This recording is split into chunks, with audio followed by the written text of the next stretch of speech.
Yo, what is up, man? It's your boy Damn D POV, and I'm here to give y'all my point of view on former police cop breaks his silence on the Trey incident with these 5 cops, right? So allegedly, this is a former police officer, and he knows some of these Memphis the Scorpion unit. So allegedly, this man right here knows a couple of them personally. So he's going to give his input and his insight and his thoughts. What happened? So let's see what's going on. What's up, guys? So a lot of you know me for my Spanish content, but a lot of you also know that I was a former Memphis police officer between the years of 2016 and 2021. And I just want to give some insight into the Tyre incident that's going on with my former police department. So stay tuned. So people have been asking me, I left the department in the end of 2021 after 5 years of service, and people ask me all the time, what do you think about the Tyre incident moving forward? And there are some points that I want to point out after watching the video and kind of seeing what's been going on in Memphis that I think will be really interesting to you. So 2 of the 5 officers I did patrol with personally and did have a personal relationship with 2 of the 5. So I'm going to be talking from a personal standpoint and from a standpoint as a former Memphis police officer and what I see moving forward. And even though I know 2 of the 5 personally and I patrolled with them personally and had a relationship with them, this in no way excuses any of their actions that partook about 2 weeks ago with the Tyre incident. All right, so he's gonna give his, that was just his beginning statement of what was going on. So he said that he was a former police officer. He said that he knows 2 of the 5 police officers personally, but he's not gonna be biased. He's gonna give his honest opinion. So let's hear what he got to say. The first thing I want to talk about, which is utter BS, is you'll see a lot of conservatives, see a lot of far-right conservatives say, why did he run? He would still be alive if he ran. That's not a guarantee.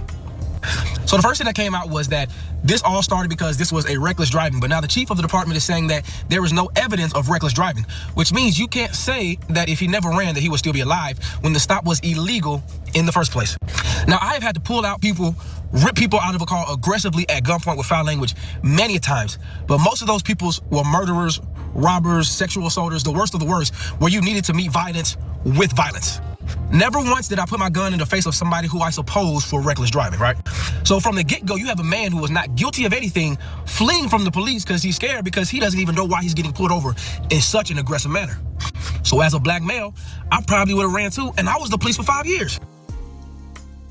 Wow. Okay. Interesting output. It seems like, he's really not being biased right now. And I appreciate him for being honest. Now, do we know that he was a police officer? I don't know. I never seen him before. I can't vouch that he was a Memphis police officer, but if he was a former Memphis police officer and he does have personal relations with 2 of these individuals, and he's giving his honest opinion, I respect that.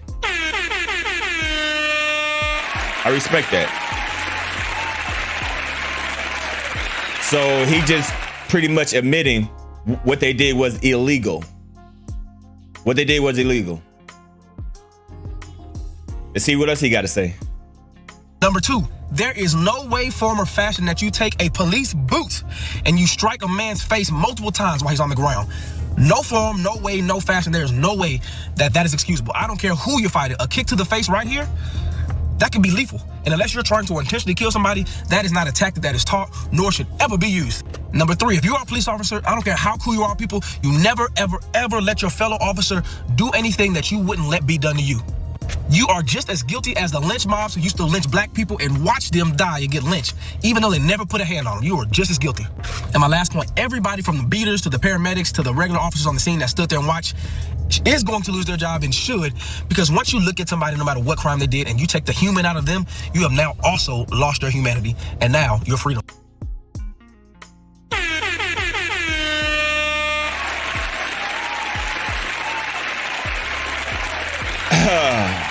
I can respect that. He didn't say anything wrong. He actually, once again, I don't know if he's actually telling the truth, right? I don't know if he's actually telling the truth. I don't know if his story pans out of him being of him being an actual former police officer.